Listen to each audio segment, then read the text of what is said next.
Bakit nga ba marami ang natatakot sa ahas? Ayon sa ibang researchers, pwedeng may kinalaman daw ito sa ating biology at evolution. Noong kasing unang panahon, kasama ang ahas sa most ancient predators. And over centuries, we've evolved a natural fear of snakes.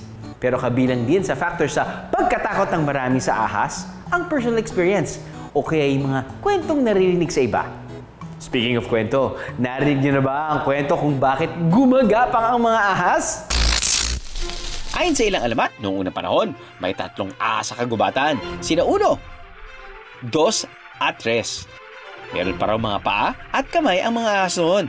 Pero dahil maliliit lang, takot na takot sila sa mas malalaking hayop sa kagubatan. Isang araw, may isang maestro na napansin ang mga mumunting ahas. Narito ako upang turuan kayo kung paano nyo madidepensahan ang inyong sarili. Sa loob ng ilang linggo, araw-araw na nag-ensayo ang mga ahas kasama ang kanilang maestro. Magaling!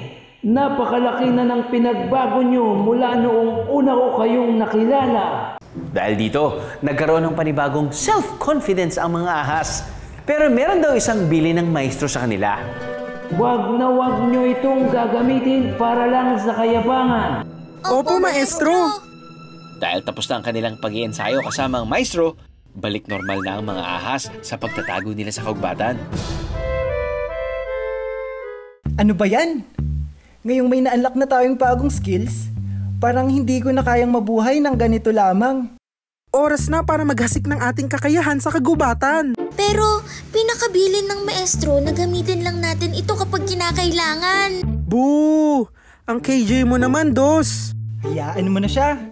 Baka hindi lang siya confident na kaya niya nang tumalo ng mas malalaking hayop. Anong pinagsasabi mo, Uno? Baka kayong dalawa pa ang patumbahin ko.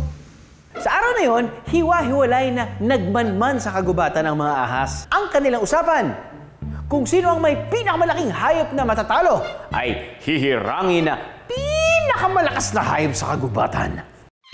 Si Uno, inabangan ng matching at bigla itong pinagsusuntok. Si Dos naman, matapang na hinarap ang leon at saka ito pinagsisipa. At si Tres, ayun, at inamba ang elepante at pinagtutusok ang mata nito. Dahil sa ginawa ng mga ahas, nagkagulo ang mga hayop sa kagubatan. At ang kanilang kalokohan, ayan, nakarating kay maestro. Mga hambog na ahas, nagsisisi ako, tinuruan ko kayo kung paano dumepensa. Pero ang inyong bagong karunungan, ginamit nyo lang sa kayabangan. Dahil sa inyong kahambugan, kailangan ko kayong turuan ng leksyon. Takot na takot ang ahas sa maestro. Pero kahit anong pagmamakaawa nilang patawaran sila nito, buna ang pasya ng maestro. Mawawala ang inyong mga paa at kamay. At mula ngayon, kayo'y gagabang na lamang.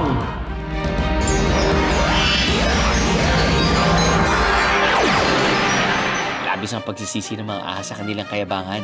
Pero dahil huli na ang lahat, wala na silang ibang nagawa kundi magtago na lamang at magmasid sa kadiliman.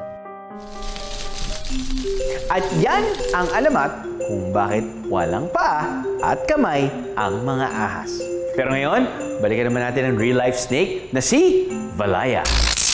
Hindi raw si Valaya ang unang ball python sa pamilya ni Hailey. Nariyan din sina Baby Boo at Sheldon. Yung sister-in-law ko, meron siyang snake facility. Sobrang dami niyang snakes. So ngayon, syempre yung dalawa kong anak, nakikita. So syempre, dalawang bata will be curious. Kasi ano yan, I wanna have one. Non-venomous ang mga ball python na tulad ni Valaya. Kilala rin silang kalmado at hindi basta-basta nanunuklaw. When they feel threatened, they just usually roll into a ball. Kaya nga sila tinawag na ball pythons. Pero kahit non-venomous, dapat pa rin mag-ingat dahil posibleng mangagat pa rin ang mga ito. Pero yun ay kung makararamdam lang sila na kailangan nilang protektahan ang kanilang sarili. Para mas magabayan ang kanyang mga anak, inaral daw talaga ni Arlene kung paano mag-alaga ng ahas. Nakita ko na ang snake is very docile na pet. It's just that kailangan mo siyang aralin kung anong feel nila, kung threatened ba sila, tsaka kung anong possible na ikakatakot nila, wag mo nang iparamdam sa kanila. Sa Sa panahon ngayon, tila dumarami ang nahuhumaling sa pag-aalaga ng ahas. Pero ano man ang dahilan, paalala ng eksperto, kaakibat din ito ang pagiging advocate ng mga ahas in the wild.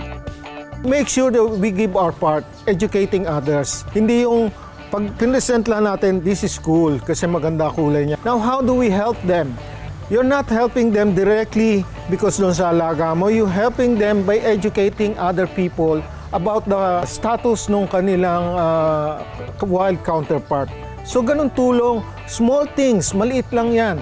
But it means a lot para doon sa maraming tao na matuturuan.